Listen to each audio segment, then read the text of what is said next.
Hello everyone, many thanks for joining this presentation covering project service automation for Microsoft Dynamics 365.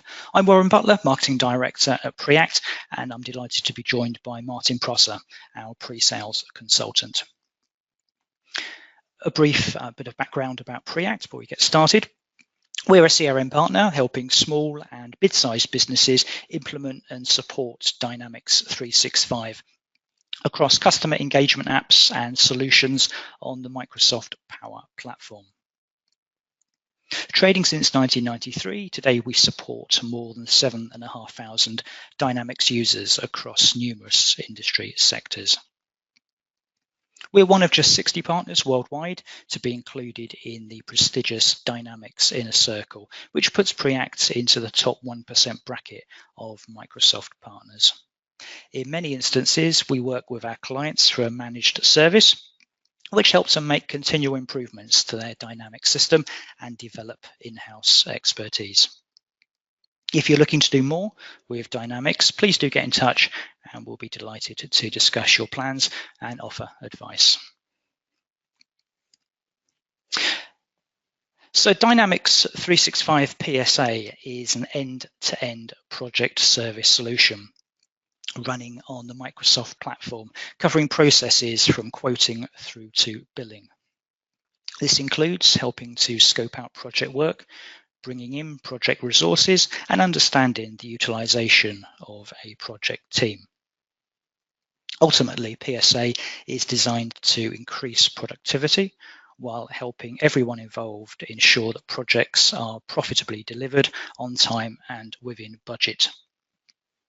Microsoft's first project app for Dynamics shipped in 2016, and in recent months version 3 has been released, which we'll be using for today's demonstration. This was an important update because, as well as introducing a series of new features and performance improvements, it also saw the PSA app utilizing the Dynamics Universal Resource Scheduling, as well as the new unified interface. Looking ahead, Microsoft has recently outlined its vision to bring together the Dynamics PSA app with Microsoft Project. New project capabilities are now being built on the same common data platform that's used by Dynamics and other Microsoft business applications. So we can expect to see some convergence at some future point where Dynamics and PSA functions are connected with Project. However, our immediate aim today in this presentation is to provide you with an introductory overview of the latest PSA release by demonstrating the current end-to-end capabilities in Dynamics. Usage of the PSA app isn't restricted to a single team, and in his presentation, Martin's going to be moving between various roles to demonstrate how sales, project management, as well as resourcing and scheduling personnel interact with this solution. The main functions and PSA processes that we're going to be featuring include building projects from a sales opportunity, creating quotes that include project baselines and using project templates to shortcut this process. We'll also touch on billing processes, including how projects can be invoiced based on frequency and key milestones, how sales teams can use PSA to check the cost of delivering a project and make sure deals are profitably quoted. We'll then look at the resourcing side and focus on how the scheduling board is used to find and allocate resources to fulfill project tasks. Also, how project managers can use PSA to submit requests for preferred resources on selective tasks. We'll also demonstrate how delivery personnel use PSA to log project time, and how managers can track progress on individual projects and monitor resource utilization. So that's quite a lot to get through. So if you just bear with me, let me bring in Martin for the live demonstration. Excellent, many thanks, Warren. Hi guys. So today we're going to be going through project service automation, also known as PSA. And what you're seeing here is version 3, which is using the new sort of UI I think a couple of things just to note sort of before we get started. If I know a few people on this call, just looking at the audience, have already got Dynamics. If you have a couple of things to note when you deploy, when we install PSA solution, the accounts entity has been renamed to sort of customers. We've got a load of obviously new entities in here. You can see resources, all of this other stuff, projects, project templates, everything else. We've got project contracts in here now, which is still the orders entity, but it's just been renamed. A couple of things also just to note really are price lists as well, whereas previously you might have had just sort of the one price list with your products and everything else. If I create a new price list here, you can see when you select a price list now, you can pick the context. So is it a costings price list? Is it a sales price list? And obviously with this, then you can add different values in as well. So if there's anything that you're charging sort of for hotels and your individual prices you're charging for your roles. If I just go back here to the prices, I'll show you two that I've already got in here. So we look at this costings list here. You can see obviously this is a costings one. I've called it UK cost price. If we go into the role prices in here, typically then we can see developer costs us £85 and the unit for this is based on the hourly rates. It could be daily rates, it could be whatever you want it to be. You can obviously have your different costings in here for this. I haven't got any category prices on there, but also the same would then apply putting into the sales price list. So role prices, you can see obviously again per hour what we're charging them for. If I had some category prices in there like this, then you could, I've set this to be at cost. So obviously if we are charging higher, it'll be the price at the time, but you can set some things in here. So if you are charging, I don't know, a standard rate for traveling on a train into London or something like that, then you can set all these prices up front.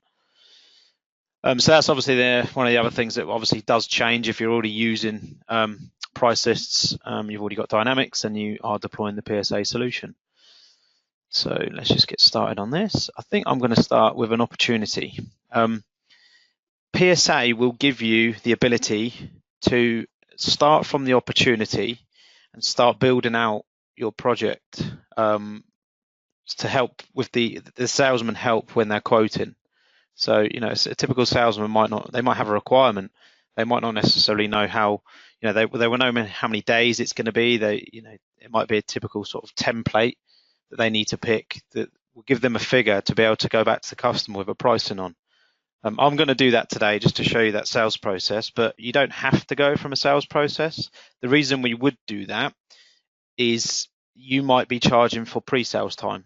So if you are and people need to start logging time entries and things like that, we need to do that prior to actually the project sort of going live and everything else. So it could be that you've got pre-sales, your salesman might take a bit of time to put together a demonstration or some quoting tool that he needs to do. So he might be logging that time against this project. So you can have some pre-sales entities in there that we can log time against. You don't have to start with this. You could just quite easily go straight in and create a project, which obviously you'll see when I get to the end of this, how we create a project and how we can then start seeing the work sort of schedule, things like that. But for now, I'm just going to create a brand new opportunity in here. Just going to give this a name. Let's just call it Project 1000 and the account. This is all pretty standard. If you're already using it, hopefully you'll be familiar with this. So you can see we've got some basic fields in here that we're filling in. If we wanted to use this process flow across the top, some people tend to. Can I just pop that out over here? You can see this. Then we can start specifying price lists. Again, my sales price list, what we saw a minute ago, the different role prices against that and assigned to that. But yeah, all we're doing is identifying, a name, who this is going to be with, save our changes. And if you want to fill out all of this other, this is just very much out of the box. So time frame is going to be immediate, estimate.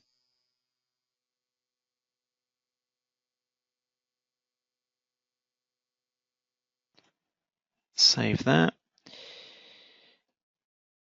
And then what we can do over here, we can come on to the opportunity lines. Now, previously, if you were just creating opportunities, you didn't have the PSA solution, then typically you'd just be adding in your products. We can still do this. So we can still do add new opportunity product in here. Obviously, then you can see if we're looking at our existing products, what are we selling the customer? So in this scenario, I'm just going to base this on somebody coming to Preact wanting to deploy Dynamics 365 for them. So we need to sell them some licenses. So I've got some sales licenses and service licenses in here. So if I just pick one of these, you can see the value comes across. Let's just say they want 100 of these licenses. Save and close that. So we've now got, you can see a value in here, 71, 100 of those at that price equals that. This is where we can then add the additional project baselines in. So if we click here, you can see project-based service. So what is the name? Let's give it a name. Interested in deploying CRM, customers budget, 30 grand. And then you've got two very distinct things here. Are we going to be billing them for time and materials, or are we going to have a fixed price up front? For today's demonstration purpose, I'm just going to pick fixed price. It works in a very similar way, other than when we come to the invoicing. If we pick fixed price, I'm going to show you a bit later how we can set the invoice schedule. So based on our estimated delivery date and when our billing date is and what our billing frequency is, it will then set up an invoice frequency plan, and it will break that down into however many months, weeks, whatever it is that we've specified what we need to bill the customer for. Obviously, if we pick time and materials, then obviously we're going to be billing as we go.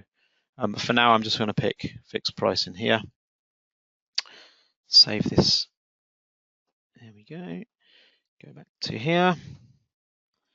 And then what we can see in here, oh, why does that not come through? There we go. So we've got the customer's budget. It is just fixed price. So this is the key thing that we've had to identify here. And obviously then we've picked some of our pricing down here. If I change this now here to say system calculated, you can see it will now give us a true value at the top here. So based on the customer's budget, that's all we know at this point. Click next stage. So if we go to next stage here, it will take us to the next stage over here, which is I've called propose. We can create a quote from here. So if I click create, you can now see we're on the sort of the quote form here. We're going to start putting our quote details in. So if I just save that, that'll give it a quote ID. You can see we've got a unique quote reference number.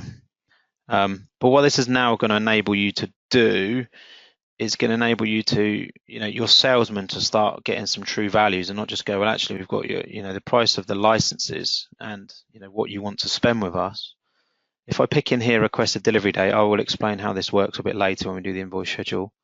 If I just say the customer wants this project to be deployed by end of May, for example, then, we need to fill that in. We have to have that in here.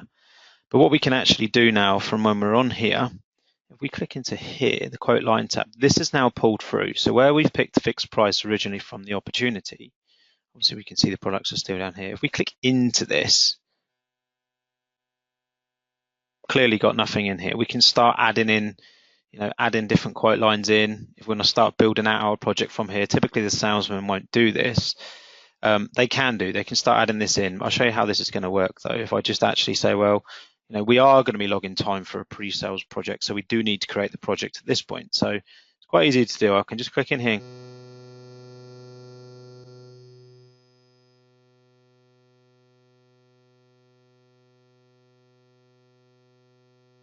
Template. Am I going to use this going forward? No, I'm not. Project template here. If you've already got one preset, so if you already have,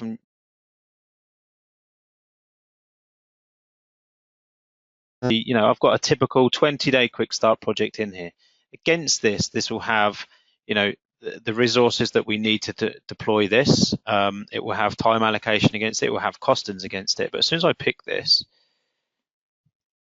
you can see we know the calendar schedule that's going to work. You can have different calendar templates. So we know this is typically a 9 till 6. The resources in here will be working between these hours. You can have different contracting units. So if this is someone in the UK, it might be that you've got different contracting units throughout the UK and you have a north, south, east and west type scenario, or you could be working internationally and have different units worldwide. But typically speaking, against this, we know full well that this is going to be broken down. It's 160 hours is going to be required, and there are costings against that. But if I save this, I'll show you how this is going to look. See now to quote line details. I can import these project estimates based on that project that we've just created. So if I click OK in here, yes, add all. There we go. So based on that template that we picked, based on our costings from our, our cost prices and our sales prices, we know, this is the breakdown. This is a typical 20-day quick start that we're adding in. So first part of this, typically happen on the 3rd. We need 8 hours allocation. It's a scoping process, and we need to allocate a solution architect. So you can architect then the next day. We again needs 8 hours to draw up a statement of work. Then there's a proof of concept build in here. You can see over here the POC build. This is pre-sales activity that we don't charge for. So obviously we need to allocate time allocation still for 8 hours, but the price is set to 0 and the amount is set to 0. Again, this sits on the price list item where we say it's chargeable, it's a chargeable item or it's non-chargeable. So this one has been set to non-chargeable. But I mean, the key thing here is you can see we've got a bit of a breakdown. The salesman doesn't need to know what needs to happen in here. All he needs to know is that he's picked this from the template. And if we go back to here now, you can see,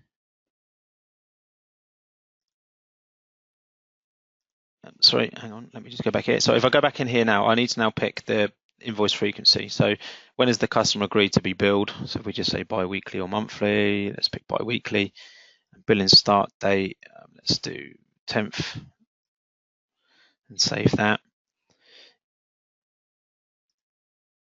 Obviously we've got, the project in here. If I go to the invoice schedule now, I filled in the invoice frequency and everything else, I can generate periodic milestones just by clicking in here. So what this is going to do is going to be basically looking at that requested delivery date from the customer. It's looking at how much we physically need to charge the customer, what our billing frequency is that we've just set, and obviously when the billing start date is going to start. So based on that, it's gone and done the calculations, and it's basically given us, this is what we need to charge them on the 14th this month. £1,700. Obviously 2 weeks later, because we chose bi-weekly, we're going to be charging the same amount again. And this is based on the fact that we picked it's going to be a fixed costing for the project and not time and materials. And that's all driven from the fact that we've picked this, the start date, and obviously the requested delivery date that we had here on the quote. So you can see when we went in here, the requested delivery date is this. So this is obviously when we're going to be deploying this. What you can now see, where we originally had at £37,000, it's actually given us the true values. So you can see in here, this is the budget, but obviously by us physically picking a predefined project template with the costings against it, we know exactly who we need, our resources, what we charge for their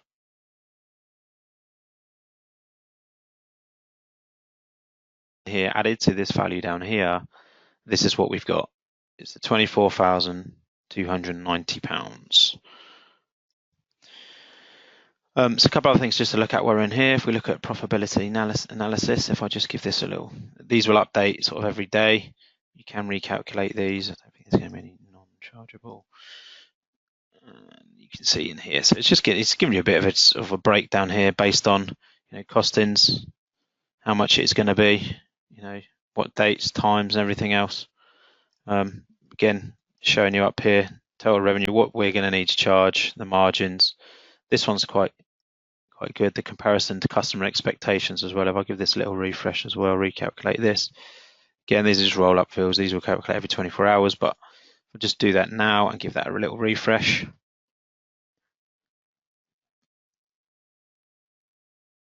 Go back into here. So what we can see, based on the budget that we'd got given by the customer, which was the £30,000, you can see here, we know how much we need to quote the customer now. And typically you can go through, if you've got any Word templates in the system that you're already using, you can print these off, send them to the customer, get signed, and they can revise them as many times as you need to. You can revise the quote, and you get revision IDs in here as well. I won't go through that, but that's standard sort of Dynamics 365 functionality. But the good thing about this, you'll see in the comparison, so we know full well they've given us a budget, and we know exactly just by picking that template how much it's costing us. The key thing here is we are within their budget. Obviously, if this goes over and we've picked this, there's an argument to sort of say, well, we need to go back to the customer. Maybe we can do something for them. Maybe they, we can take, a hit on something or whatever else. But it just gives you this gives you this vision here. It's really quite useful for someone that's going through this. So typically at this stage now, you can see we need to get to the contract stage. So, you know, the salesman is going to go and do his usual thing. He's going to send this quote out to the customer, email it to them, print it off, whatever else, get sign off for this. And eventually it's going to hopefully go ahead. As soon as we then need to go ahead, we need to just do close as one on the quote. Again, the terminology of this is slightly different on the PSA if you're already using quotes in Dynamics. But click close as one here. Yes, we do want to close the quote down. You can see it then comes into the order, which is the project contract. And you can see we can just confirm this. We can have a bit of automation around that if you needed that, so you don't need to do that. The contract lines are in here. You can see everything else is pulled through into this section. If I go to related, anything else that you can see in here that you've been using, and the price list that we were using, we know all of that because that's come through. And then just go to create invoice. That will then generate the invoice, and then you can confirm the invoice. But against that invoice, as we said previously, somebody else will be managing this. They'll be working with these project contract milestones. So you can see what we generated earlier based on the invoice frequency, the estimated delivery date for when the project was going to be deployed, and everything else. What it will do is it will just feed into here, ready for invoicing, and someone in finance will typically just be working with these views, ready to invoice, not ready to invoice. This would basically just, you can have some alteration around these dates if you need to. If you've got an integration, which we can build, most people will have an integration with that ERP system, whether it's Xero, Sage, SAP, whatever else. Again, that's something that we can potentially help with if you haven't got it. So if that is the case, we'll feed into this, and then potentially this will feed straight into your ERP system, and your finance team will just be working in there.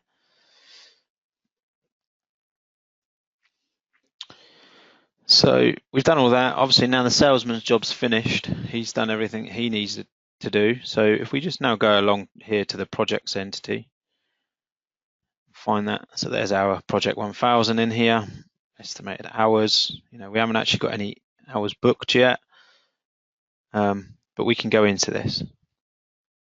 We can then start working the project. So if we just click on the schedule tab here just to start. Again, this will be based on the template that we picked. I'll just show you that template just before we start. So when I pick that 20-day quick start, we've got a template already predefined in here, and you can have numerous of these in here. If I just click into this, you can see the schedule will be in here. So the schedule is, we've set this up. We can indent this. You can add different things in here, move it around. But you basically set this up and say, this is what it is, day dot, this is what we need, this is the resource type that we need for this. You can have all your estimates in there as well. If specific team members that you want, you can have that, but if you don't, we're going to come on to this in a minute. We've actually just got the fact that it's a generic resource. If you've only got one person in your organization that is the trainer, instead of selecting generic resource, we could actually pick that person. So each time that would be filling into the resources area here, as opposed to actually saying, well, we need a trainer to allocate. But that's pretty much the breakdown. Again, I said the calendar in here. You can have different calendars in the system. If I just click into the calendar, default working hours, that's obviously wrong. I've put 9 a.m. until 6 a.m. But you set this up. You set up your calendars. You set up your working hours and everything else against those calendars. But that's 9 a.m. till 6 p.m. I know that's right because I set that up myself. But yeah, so we've got that in here. The fact that we've got that, and the fact that we picked that when we generated this, you can see the project templates down here. We can see all the information in here, the contracting unit, the currency that we're billing them in. This is based on the price list that we picked at the start. Based on that price list, and based on obviously the fact that we know full well we need this type of resource, this is where it's given us these. So the costings in here. So we know full well that the fact that we pick UK sales price, we know full well that a trainer was charged, we're going to charge £85 an hour or whatever, no, £115 or whatever it was for the hour. That's what's given us these labour costs and everything else that you're seeing in here. But typically now you can see we've got an allocation based on start dates, end dates, when things need to happen, how much time allocation needs to be added in here. So based on this, you can see obviously the duration of this is going to be 25 days. Obviously there's some days in between where we need a bit of break, maybe to do some testing before we can then go back 5 days later to then do change control and things like that. It's giving us a bit of a breakdown of everything we need in here. You can open this if you want to manage this using MS Project. You just click on this little icon here. I haven't actually got that set up in here in the integration with this, but you can have, if you're already using MS Project and you prefer to do that, then you can quite easily open it in here and you can update it, and then just, it will just sync back and forth in real time. Again, it's just personal preferences. So you can see that just shows us, what we need to do and when we need to do it. But if we now just flick over to this Teams tab here, this is where we can then start allocating. This would be somebody else's job role. This would be somebody looking at this, and they are the person that's in charge of allocating the people to the projects and everything else. So if I just pick technical consultant here, for example, you can see that I need to allocate obviously 8 hours. I can just highlight this from here and I can click generate requirement. I could have clicked all of these and click generate requirement. It would do every single one of these, but I just wanted to just do one at a time just to show you how this is going to work. So you can see now over here, I've got what we call a resource requirement.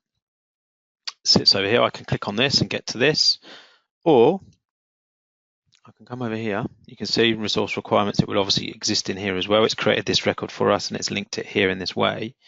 If I come over here to the schedule board, this is where a lot of people, sort of the resource managers, are going to work. Most of their time and day is spent in this area. So, this is them looking at a pool of all of their staff, whether they're internal users, whether they are external contractors, third-party accounts that work on your behalf, contacts, that type of thing. We have actually done another webinar, if you're interested in that, just to show you a lot more around how the resource schedule board here works in terms of how you can set this up. You can see I'm currently looking at a couple of, I'm looking at hours view, but I've shrunk this down so we can see, based on our working hours, it will then blank out the areas that we can't work. Over here, you can specify if you needed to select resources. Where I'm seeing all of my resources, you might just want to select a few of these people just to see on the board. They might work in certain territory areas, around the UK or around the globe, whatever else, you can set those as well. You might also just want to look at your third-party accounts, your third-party contact, as opposed to users, or all of those. So you can set these up. So when you're physically looking at this, you can then just see who's available, and you can have multiple views on this as well at the top here, just to help you with your day-to-day needs. But all I'm really trying to sort of do down here, if I just sort of minimize that over there, you can see we've got this open requirements section down the bottom here. We've got our board at the top. We've got this for Project 1000, this technical consultant that we created. So this is down here because we created a resource requirement. All I need to now do is appear in my list at the bottom for me to now go and do my job as a resource manager and specify somebody to do this. Now, all I need to do here is click Find Availability, and it's going to then filter out all of our existing sort of contacts, users, accounts, everything else that you're seeing in here, the resources that we're seeing in this list, to only those resources. If I just right click on, say, Ian here and click Review Resource Card, you can see he's a technical consultant. His role is technical consultant. If I look at, say, Will's a project manager and a technical consultant. If I look at Richard, he's a developer, project manager, and a technical consultant. So this requirement was for development, then I would expect Richard to also appear. The fact that it's taken all of those people and it's only given us these 5 people is because they've all got the skill set that we need. And the skill set obviously being a technical consultant to fulfill this need. So you can see here I've got availability for the Wednesday, Thursday, Friday. I can click on all of these, but it's quite easy just to click into here. I can see he's already 18% utilized because he's already got a task in here for someone else on the Thursday. So for this week, he's 18% utilized. Ian Menny's 20%. Again, you can see he's got tasks in here. So I can see, looking at this board, I might want to pick someone who hasn't done as, who hasn't got a busy week as opposed to somebody else. But for now, all I can do is click into here, and then over here, it'll give us more of the details. So, the time, the start date, how long it's going to be. We know it's 8 hours duration that we're trying to book out. We know that's a fact because the duration for this, based on, again, the project template we preset, is 8 hours allocation. And then up here, we can see we've got different statuses, but by default, it's going to default to being hard booked. If I click book in here now, you can see automatically it's going to now assign this booking to Richard Smith in here. And now he's disappeared. So obviously he's now not available in here. I can exit this search, come out of this, and I can see, you can see now Richard Smith is in there, 36% utilized now. Obviously we've put that booking in there. If I click into this, you can set, again, you can customize all this to see all the details you need in here. You might want to see information maybe from where it is, where they've got to go, any details that you need to see coming from the project if you need it. But for now, it's just giving us basic details, who it's with, the start time, the end time, the duration. Obviously it's hard booked. If you wanted to see which project it was linked to and everything else, then obviously you can have all of that information in here as well. But you do get the project name on there. Look, you can see Project 1000, it tells you that there, and it's a technical consultant. That's a resource requirement. So if I just navigate now back to my project, just go back, you can see it's quite easy just to navigate around the system. Again, this is probably somebody else's job role. It's probably the PM now, not so much the resource manager now. I know I'm sort of showing you an end-to-end demonstration, but we're probably touching on 4 or 5 different people's job roles here at any one time. Sort of just bear that in mind because it is a bit daunting seeing it start to finish all in one go. But if I just click in here on the team, what we do, if I just give that a little refresh there, you can see down here now where we had originally, this said generic resource for, I must have picked the developer, did I? Yeah, I did. You can see here, anyway, it's Richard Smith. He's in here. I booked this one out. And this is it. So we can see that this has physically been booked for somebody. If we come over here, you can see again over here where we've got originally, just a role type, we've now got Richard Smith in here. So he's obviously fulfilling this. So this was the need. And obviously this is where he is down here. You could, from here, you can hard book from here as well. So if instead of saying a trainer and I wanted to click into here and find a specific person, I can pick this from here. Again, this is going to be dependent on what security roles you've got. It might just be that the PM is allowed to just physically go and book out all of these individual people. It makes sense to actually go and do it from the calendar because then you can see, their utilization, whether they're busy, where they are the day before and everything else. And most people tend to do it like that. Another way of doing this is instead of going, actually, I'm doing it, I'm submitting that, and I'm getting that person to physically pick for me, what I can do, so if I just take this one here as trainer, I need to generate requirement again first. So I've now got a resource requirement in here for a trainer, so you'd expect to see that again when you're on the schedule board. But what I can do as a PM now, if I'm the project manager on this, I can click up here and I could click submit request. So I can put a request in, and I could put a little, top trainer needed on this, let's call it project. It could very well be, help if I could spell, could very well be that you've done a project for this company before and they've said, I only want to work with James, I only want to work with David or whatever else. You could put a request in here for this. But, I'm putting top trainer needed on this project. So, it's quite a high value client. We want to get the project right. So, as a PM, I'm requesting this. It's now over here, request status says submitted. So what this now actually does, again, someone in a different job role, we can set all of this up as well. Individual job roles, they might only need to see certain things. I'll show you that later when we go and start logging some of our time entries and things like that, where I'll show you a different sort of app that we've got, and it's only showing you a couple of these entries in here. So it could very well be that your resource manager only sees certain elements that he needs to his job. Predominantly, I would suggest in most of these requirements here. But you can see, because we've submitted this as a PM and we've said we want this person, or this job role, we need to allocate some time for this, 16 hours by the looks of it. It goes down here into this resource requests. So if I go in here, you can see you've got different statuses if you've got any in here previously, but I can see who it was requested by. So typically the PM. Project 1000, it's in here as a status to say submitted. So as a resource manager, I can go in here, I can see over here the notes, top training required on this project. This has come across. Okay, I can have a quick glance at that. And then I can do very similar. I can come up here and click Find Resources. It will load my schedule board in a very similar way to what we were just seeing.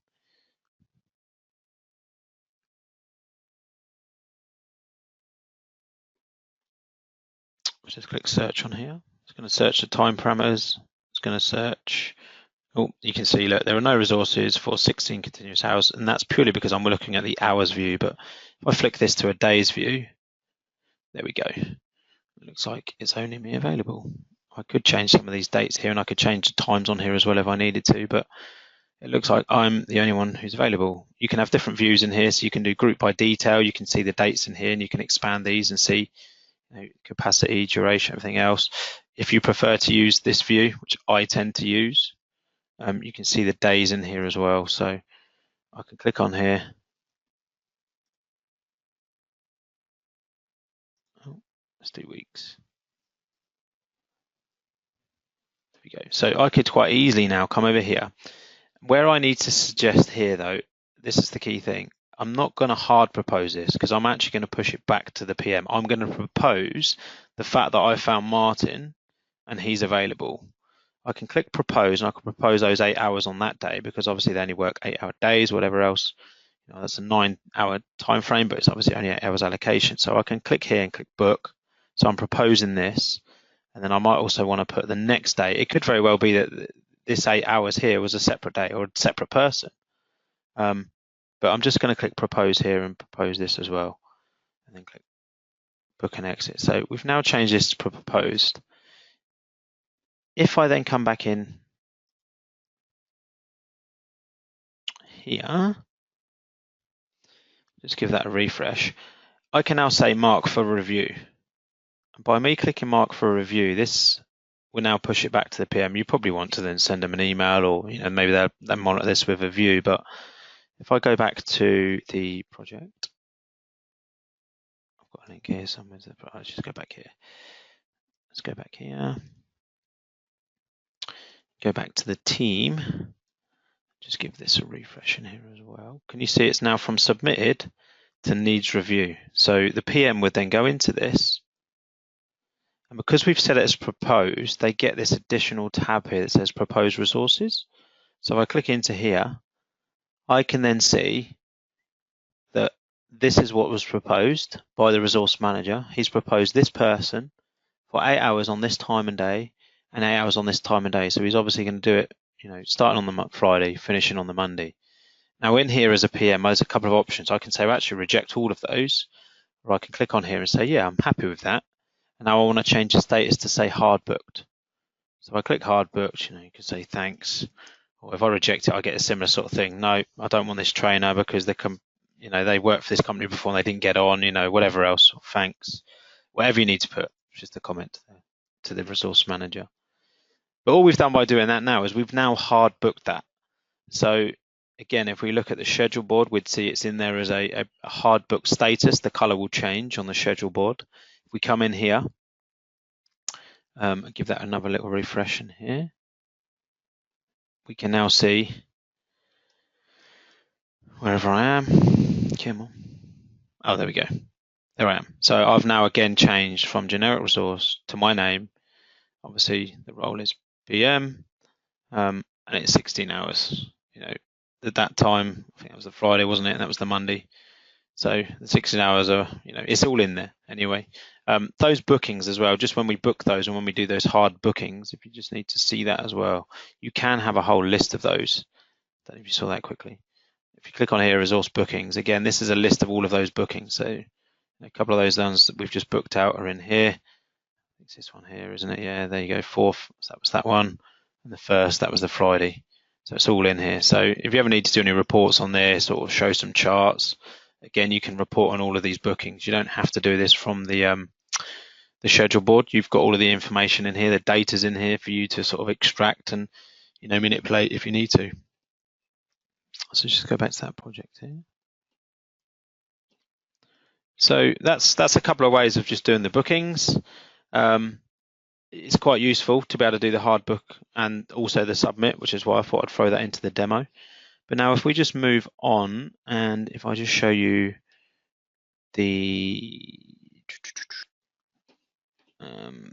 so what I'm going to do now, I'm just going to show you. So obviously I logged this one here, wasn't it, for Richard Smith. So on this project 1000, he's obviously got to carry out some tasks. I'm just going to open up this other quick window here that I've got. This is obviously, now you can see up here, Richard Smith is now logged in here. What we've got, where I said before, we've got different apps. So the project service one is the one that we were looking at. We've got this project resource hub. If I click into here, it's a different form of an app. I mean, you can create any of these as well for your own needs.